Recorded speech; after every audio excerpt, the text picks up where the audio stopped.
This is a message for all the Muslims in the New York City area and all the people in the New York City area who have been hardest hit by the COVID pandemic.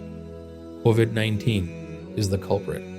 This pandemic has not spared any country in the world.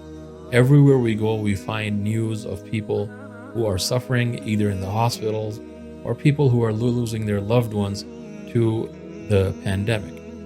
As Muslims, alhamdulillah, we are praying for all the people in New York City every day, every night, and we are with you with our hearts and souls because we care about you as Muslims. This is the first time that whole humanity is fighting this virus together, and the people in the United States are no exception, Muslims or non-Muslims.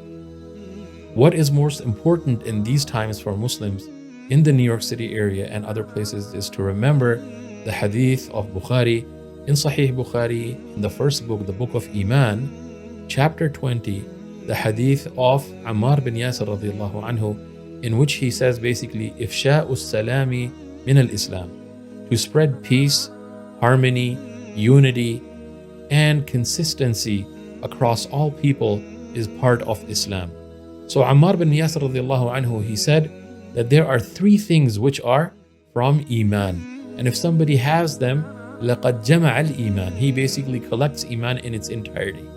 The first one is al-insafu min nafsik, that a person should be very just when it comes to his opinions and his actions regarding all people of the world, Muslims and non-Muslims alike, because we are in this together.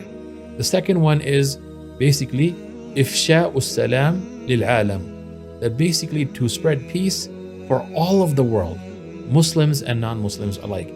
And al-infaqu min al-iqtar, and when a person has very limited resources, to give in the path of Allah subhanahu wa ta'ala for things that are good for all humans is also one of the most noble things that gives us complete Iman. And this hadith is in chapter 20 of the book of Iman in Sahih Bukhari, and it is a chapter, Ifsha'us salami min al-Islam, to spread peace and harmony is from Islam. I went to visit Paak funeral in 2017, and I went there to basically visit them and to see their services for the state where I have lived. I have been an imam and a khatib since 91 in the United States of America, in different masajid in different states. And I can tell you that I am endorsing Paak Funeral Home. Why? Because I looked at their facility when I went there in 2017. I found them to be very American in their spirit. They had staff that was from African American brothers, African American sisters, Pakistanis, non-Pakistanis. So alhamdulillah, it is a Muslim's funeral home, and it's an association that has very high professional standards. From their payments to their call center and to their services rendered, it was a very exemplary institution, and we basically consulted with them for our own funeral projects, basically away from the East Coast. So I would like to recommend anybody who has any loved one, first of all, we pray that nobody loses their loved one. But if they do, please understand that this is not an ordinary time. This is not an ordinary time. There are many rules and regulations that the Muslims need to be aware of. The Prophet ﷺ has prohibited the use of gold by men. But in one of the battles, one of the Muslims lost his nose, and the Nabi ﷺ allowed him to make a gold nose because if he made it out of iron, it would rust and cause an infection. Similarly, one of the companions went to Hajj and he was in a state of ihram, but he had lice in his head and it was bugging him, and it was actually making his life very difficult. So the Nabi ﷺ allowed him, before opening his ihram, to shave his hair to avoid the calamity of the lice and the itching that he was feeling on his skin. And some Sahaba, the Prophet ﷺ allowed to wear silk, because they had a dermatology disease.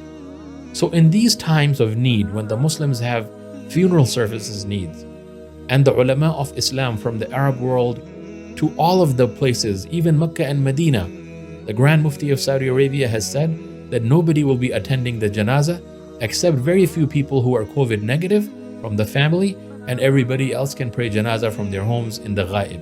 So our Islam and our religion is very dynamic, and the people in Paak Funeral Home do their due diligence and homework before they basically handle your loved one and give them their last rites.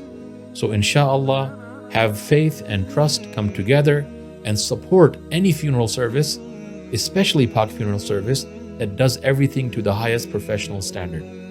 And again, I want to remind the people in New York City, you are not alone in this. If you are a Muslim or a non-Muslim, the Muslims are praying for all of humanity so Allah subhanahu wa ta'ala can save us from this disease. With this message, I leave you with the best of hopes and the best of du'as that may Allah protect all of us and all of you and give you the highest rewards for doing this funeral service for the Muslims. Ameen.